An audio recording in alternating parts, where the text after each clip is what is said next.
Olá! Nos encontramos agora para tratar sobre um dos assuntos referente ao terceiro bimestre do ano de 2020. Mas antes de eu iniciar essa exposição para vocês, quero deixar bem claro alguns pontos.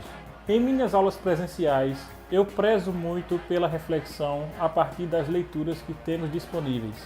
Leituras também estas que podem ser originadas a partir de pesquisas. Porém, nesse formato de aula, videoaula, eu não estou tendo como interagir com vocês diretamente como eu gostaria que fosse. Por esse motivo que eu estou também apenas expondo alguns pontos, os quais eu quero apenas que vocês reflitam e não precisa decorar ou memorizar nada agora, porque quando retornarmos às aulas presenciais, eu vou passar por alguns deles novamente.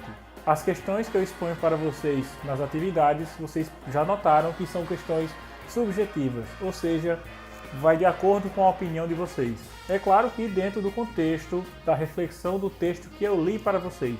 Sobre o texto, vocês me assistiram falando, vocês escutaram o conteúdo do texto e, para quem teve acesso, vocês leram o conteúdo do mesmo texto em formato PDF. Então, ressalto dizer que estou apenas mais falando aqui e gravando de acordo com o que está escrito e lendo e expondo para vocês, porque eu não estou tendo como ter esse contato direto com vocês como seria em sala de aula. Mas não se preocupem com isso, que isso vai ser resolvido assim que retornarmos às aulas presenciais, certo? Qualquer dúvida sobre o texto que eu vou expor e até os que eu já expus, vocês têm o meu número e podem entrar em contato comigo a qualquer momento. Agora, dentro dos conteúdos do terceiro bimestre, resolvi selecionar para vocês a unidade 3, o capítulo 1, que trata sobre a floresta, em seu tema principal. E vamos trabalhar o tema 1, que é a arte dos povos indígenas. A arte dos povos indígenas brasileiros está em todo lugar. Do norte ao sul do Brasil, vemos grupos mais numerosos, ou pequenas comunidades que se estabelecem próximo às cidades, em zonas rurais, regiões e cidades litorâneas, assim como também existem povos indígenas morando em florestas. A tradição da arte indígena nasceu do encontro desses povos com a natureza e da vida em harmonia com ela. Quando a floresta é destruída, muita coisa se perde. Entre essas perdas estão a arte, a cultura e a natureza. São riquezas irrecuperáveis, entre as quais estão a língua, a música, a dança, as pinturas, os desenhos, os modos de fazer cerâmica, a tecelagem, a cestária e as brincadeiras dos curumins e cunhantãs. Ampliando, curumim é uma palavra de origem tupi e significa pequeno homem ou menino. E cunhantã, também de origem tupi, significa pequena mulher ou menina. As brincadeiras indígenas são conhecimentos passados de uma geração a outra.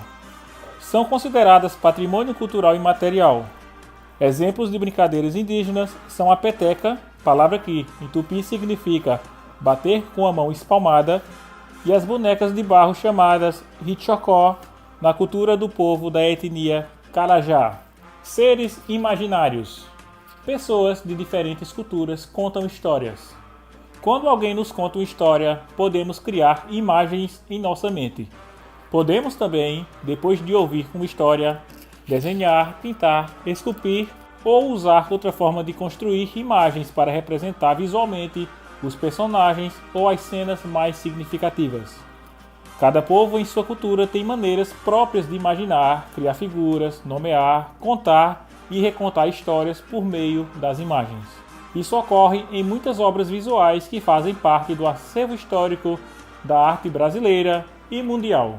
O dragão é um personagem que aparece em muitas histórias contadas pelo mundo. Geralmente, a imagem do dragão é composta de vários animais. Em uma das esculturas existentes em um templo religioso na Tailândia, na cidade de Surat Thani, vemos os detalhes dessa representação. O dragão oriental é uma figura híbrida. Possui grandes olhos de tigre, corpo de serpente, patas de águia, chifres de veado, orelhas de boi, bigodes de carpa e partes características de outros bichos. Imagens de serpentes mágicas aparecem na arte de muitas culturas e, para cada uma, há significados diferentes. Na cultura dos maias, povo que viveu na região da América Central, período pré-colombiano, a serpente é representada como um ser divino que pode viver tanto na terra como no céu. Encontramos a figura da serpente emplumada em uma construção arquitetônica conhecida como Templo de Kukulcán, século XII, edificada pelos maias na cidade arqueológica de Chichén Itzá, no México. No Egito Antigo, o povo acreditava na continuidade da vida, na existência eterna, e muitos seres mágicos habitavam o imaginário dessas pessoas. Histórias, imagens, músicas e danças foram criadas para cultuar suas crenças. Uma das histórias mais conhecidas da cultura egípcia é a luta entre Apófis, que era uma serpente gigante moradora do rio Nilo, e o deus Ra, divindade importante dessa cultura, que era responsável por levar o dia e trazer a noite. A história conta que a serpente atacava o barco de Ra todas as manhãs e também ao entardecer. Às vezes, quando Ra era envolvido pelo corpo gigantesco de Apófis, o sol não nascia e as pessoas viam a terra escurecer em um eclipse. Esse ser também habitava o mundo dos mortos, o submundo, na mitologia egípcia.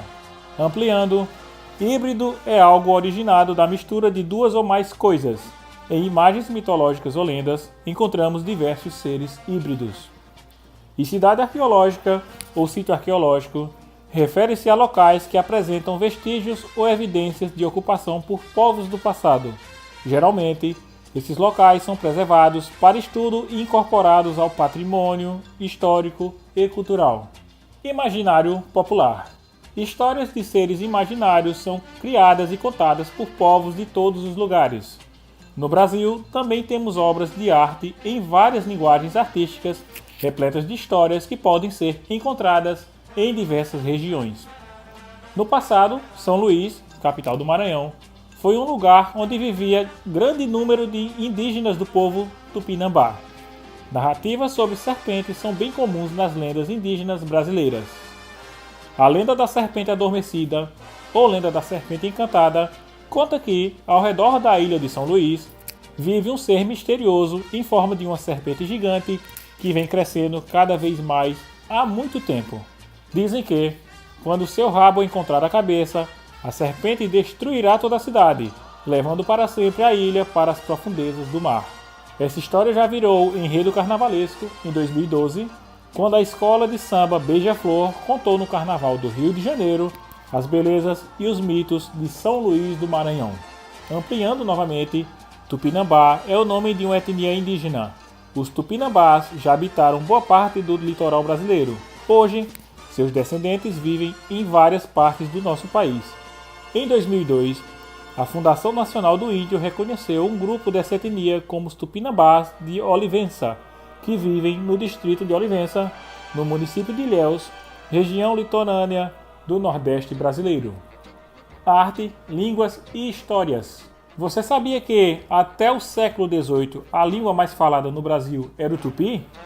E que na época em que os primeiros colonizadores chegaram ao Brasil, existiam cerca de 1.200 línguas? Atualmente, existem cerca de 274 línguas indígenas que são faladas apenas por 305 etnias diferentes. Na história da arte do nosso país, temos pinturas, músicas, poemas e outras obras com temas ligados aos povos indígenas brasileiros. No início do século XX, artistas do movimento de arte moderna criaram pinturas e obras literárias com o objetivo de valorizar a língua e a cultura indígena brasileira, como Tarsila do Amaral, que criou uma das pinturas mais famosas da arte brasileira, a obra Abaporu. Nessa época, os artistas modernistas questionavam a influência da cultura europeia sobre a cultura brasileira e defendiam a valorização da arte nacional. Defendiam também que a língua e a cultura dos povos indígenas deveriam ser protegidas. Quando a língua de um povo deixa de existir, muito da cultura desse povo também se perde. Ampliando, o movimento modernista foi uma manifestação artística, política e estética brasileira do início do século XX, que teve como tema a influência de outras culturas sobre a nossa arte e a defesa de uma arte nacional e enganjada com seu povo. Abaporu É uma palavra que nasceu do vocabulário tupi-guarani, unindo as palavras abá, que significa homem, e poru, que significa aquele que come carne humana. Temos o nome Abaporu, que significa antropófago. A maluana. A maluana é considerado um objeto de proteção pelos povos Waiana e Aparaí. É uma roda de madeira confeccionada para ser posta no teto das casas comunitárias.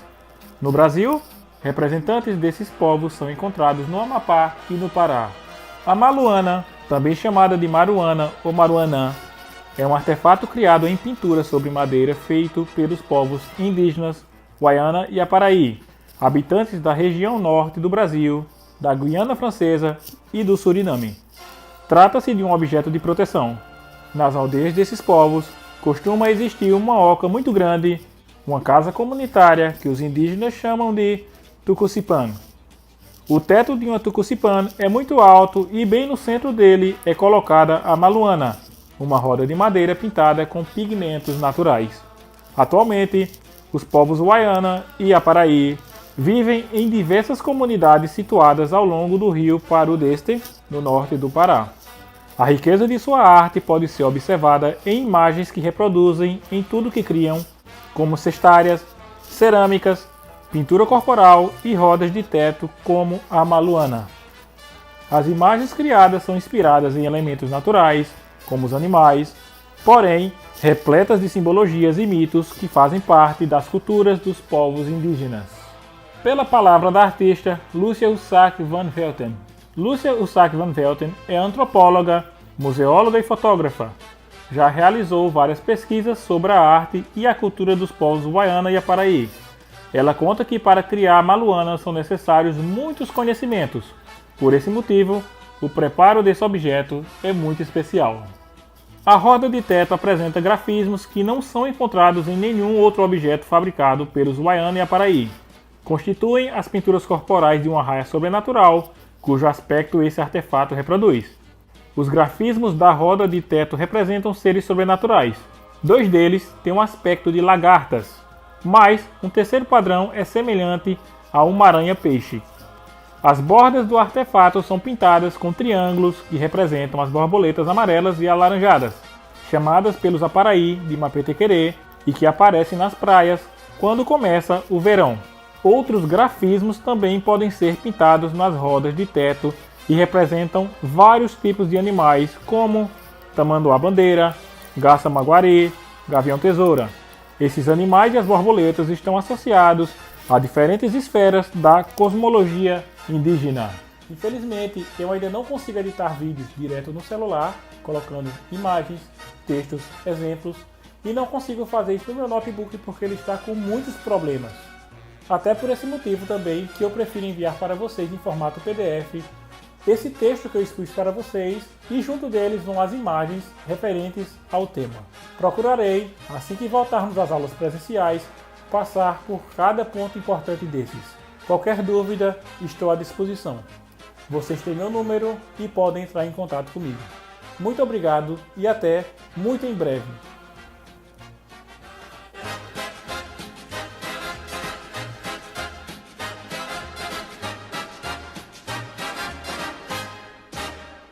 Os povos mais conhecidos, né, da história, que são os egípcios. A gente vai falar um pouquinho do Egito Antigo, ok?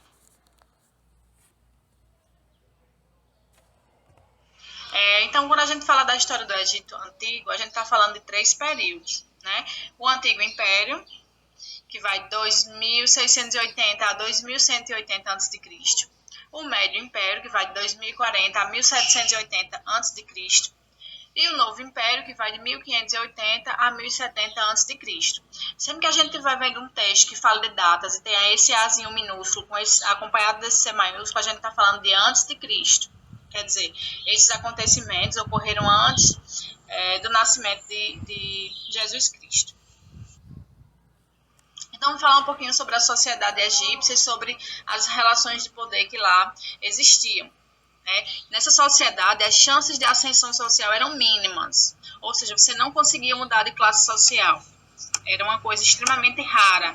Se você nascia nas classes mais humildes, nas classes mais pobres, sua vida inteira ia ser naquela classe mais pobre, né? Então, assim, geralmente o indivíduo que nascia e morria pertencendo à mesma classe social. Se ele nasce rico, ele vai passar a vida inteira sendo rico, né? Naquela família rica. E se ele nascesse pobre, ele ia passar toda a vida numa condição de pobreza. Não é como hoje que há uma possibilidade, mesmo que não seja fácil, de ascensão social, né? Hoje você ganha na loteria, por exemplo, você já muda sua classe social, né? Sua condição econômica. O faraó, no topo dessa hierarquia, no topo desse poder, dessa riqueza, estava a figura do faraó, que era o rei do Egito. Então, o faraó, ele era considerado mais que um ser de origem divina. Ele era considerado pelos egípcios como o próprio Deus na terra. Ele era considerado o dono de todas as terras no Egito. Por isso ele tinha tanta riqueza e tanto poder.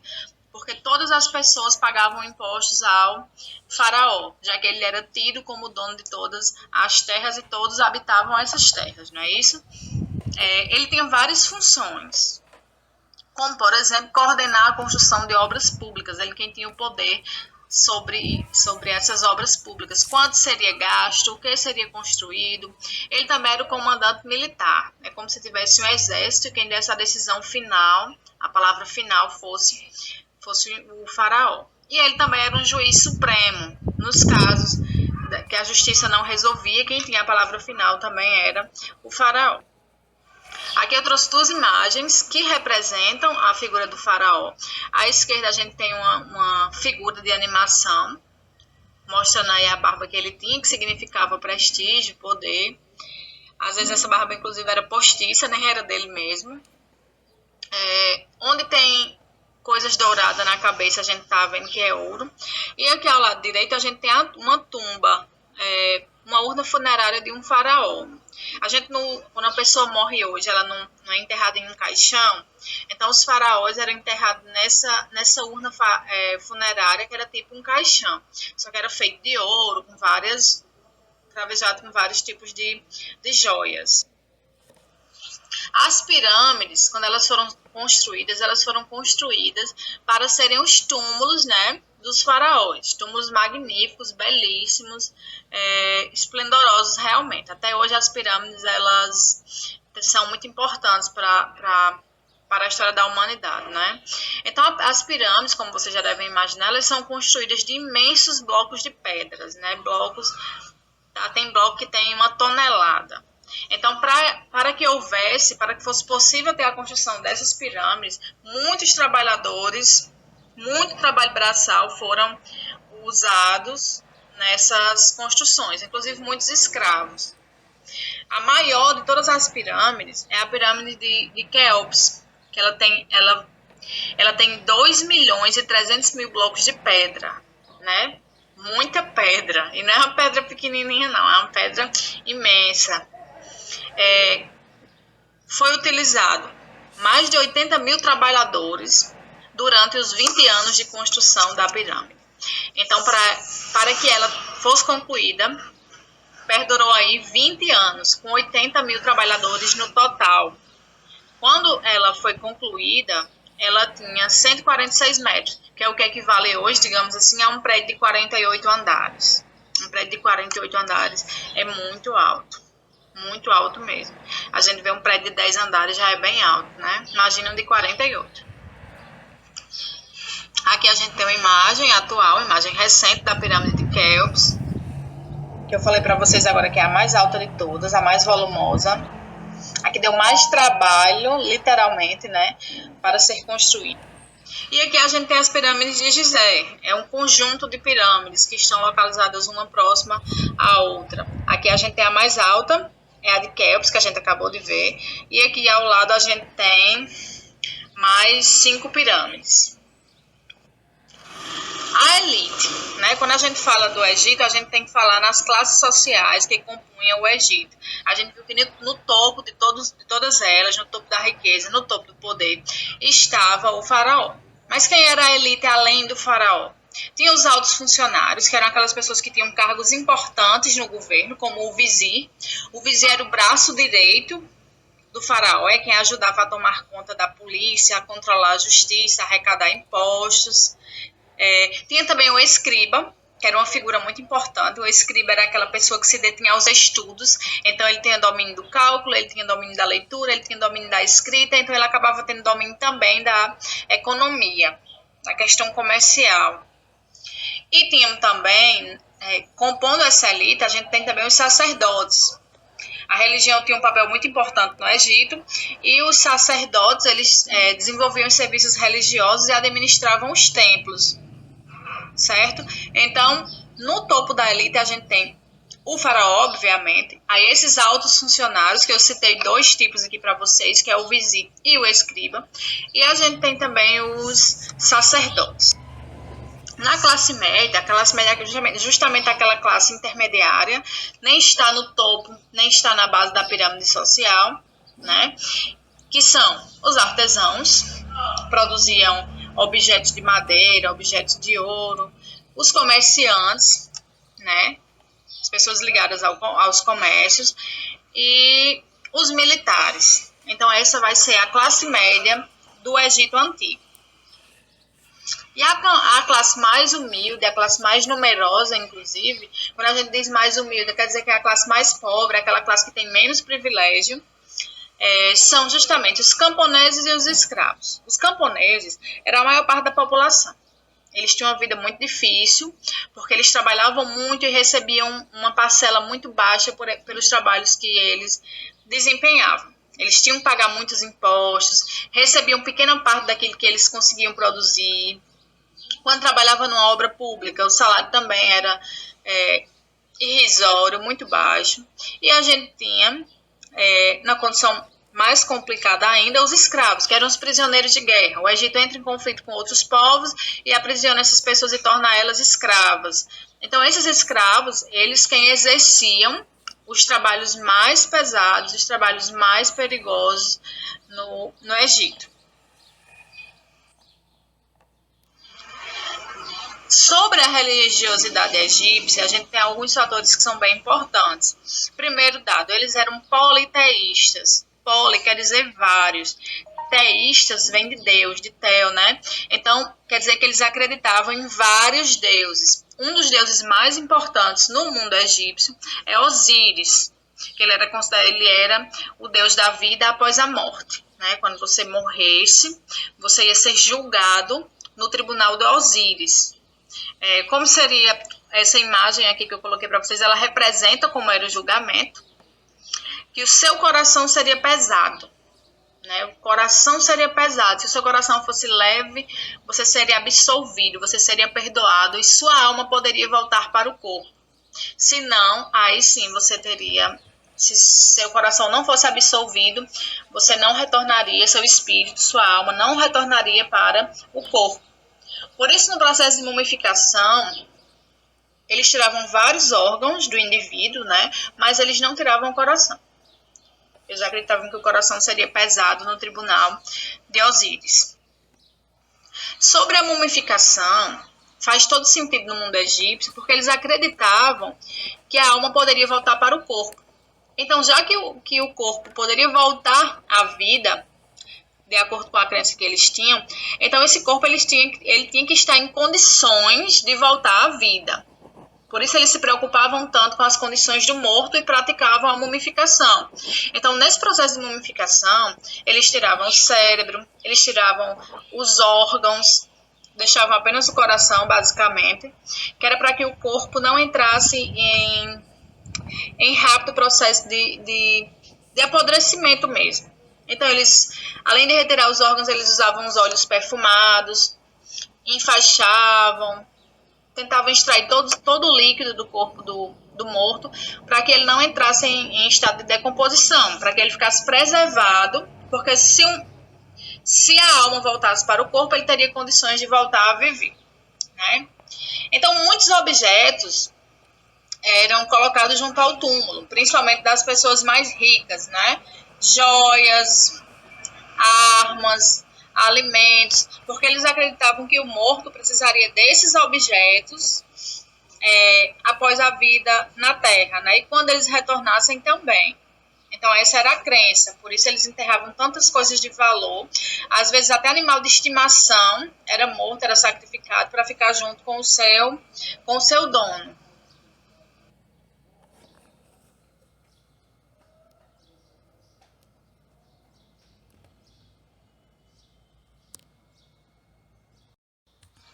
Aqui eu trouxe algumas imagens de múmias. A gente tem aqui ao lado esquerdo 2 múmias enfaixadas.